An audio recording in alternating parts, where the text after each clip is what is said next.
at 10. This is Fox 61, Connecticut's news station. We begin in Hartford, where the Black Lives Matter mural by Bushnell Park was tarnished. Good evening, and thanks for joining us. I'm Carmen Chow.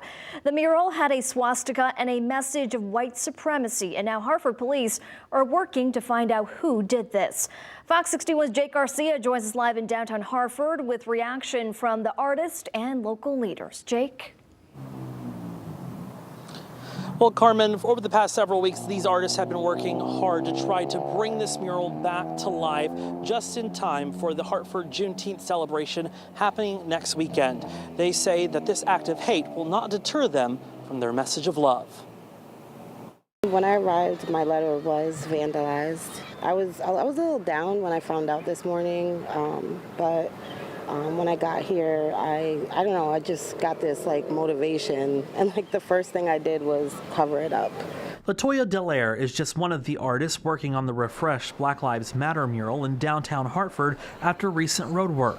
Each letter in the Black Lives Matter mural has a different theme by varying artists. Latoya's theme, Together We Rise. And how ironic it is that they put the ugliness right where she was going to put her heart.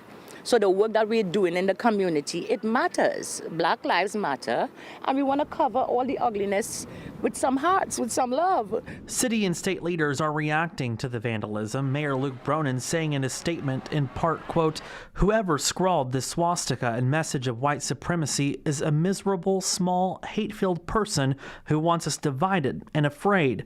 But our Hartford community is united, diverse, loving, and strong.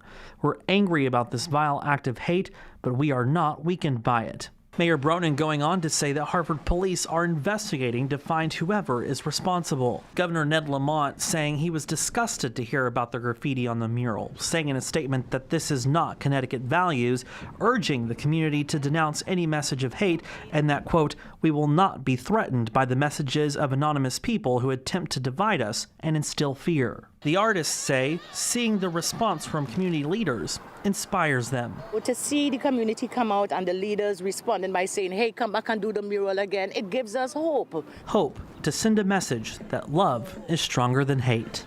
Spread the love. Love one another.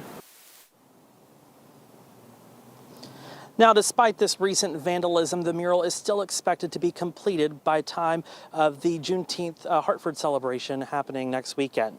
In Hartford, Jake Garcia, Fox 61, Connecticut's news station. Yeah, hopefully they find who did this. Thank you, Jake. Now turning now to the weather watch, a very warm day to end out the weekend, but how's it looking for the rest of this week? Here is meteorologist Ryan Breton. Hey, Ryan. Carmen, a nice weekend. Good to see the sun out there today, but tonight there are a couple of light showers we're watching mainly near the New York border at this point. Most places will stay dry tonight, but a couple of showers are moving into northwest Connecticut and perhaps even a little downpour just about to enter New Milford. So nice to wet the lawns and gardens around Sherman and New Milford in the next hour or two. It is a mild evening. Temperatures in the 60s to around 70. And overnight tonight with a southerly wind, it won't cool down much. Low temperatures only in the low 60s in most spots and as cool as 59 in a place like Willimantic. Tomorrow, a lot of clouds, some hazy sunshine from some wildfire smoke that's mostly 5,000 or 6,000 feet up. So you really won't be able to smell it and there won't be much of an impact to air quality. And then in the afternoon, it will begin turning humid with temperatures in the 70s, and that leads to some rain coming in mainly late in the day into tomorrow night. And there may even be a few thunderstorms along with that rain tomorrow evening, too. Coming up, we'll go through the hour-by-hour timeline, talk about the temperatures ahead this week and how much rain falls, too. We'll see you in just a little while. Ryan, thank you. A car crash in Cromwell left multiple lanes closed a few hours ago. This happened on Route 9 northbound around 8 p.m. The vehicle involved was reportedly speeding extremely fast, according to a witness. At least 3 other cars were hit. Now, we do know a suspect was taken into police custody, and we will update you as soon as we learn more. Police are investigating a deadly motorcycle crash in Torrington on Winstead Road. It happened just after 10 last night. 27-year-old Jesse Cristiano was hit head-on by a car and then thrown from his bike. He was pronounced dead on the scene. The driver of the car stayed on the scene. Anyone with information is asked to reach out to police. And Meriden, 11 people are injured after a 3-car crash involving a stolen car. It happened at the intersection of Windsor Avenue at West Main Street around 4 p.m. yesterday. Police say they found heavy damage at the scene and described it as a domino effect. Everyone involved in the crash was brought to the hospital with injuries. They later learned the last car that was hit was stolen by 34-year-old William Hirschler. He's now in police custody. Now to a traffic alert. The Haddam Swing Bridge is going to be out of commission for a while. The DOT will shut down the road going over the bridge at 8 o'clock tonight and will stay closed until Wednesday at 11 a.m.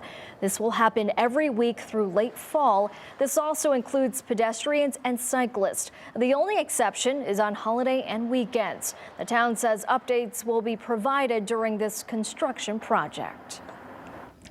In Hartford, there was another bear in a tree this afternoon on Lorraine Street. A similar incident took place in the capital city just 3 weeks ago. Now take a look at some of these pictures and videos taken by some bystanders. You can see that cub was way up in the tree and eventually it was tranquilized and relocated. Some neighbors told Fox 61 off camera they knew something was strange when their garbage was rummaged through.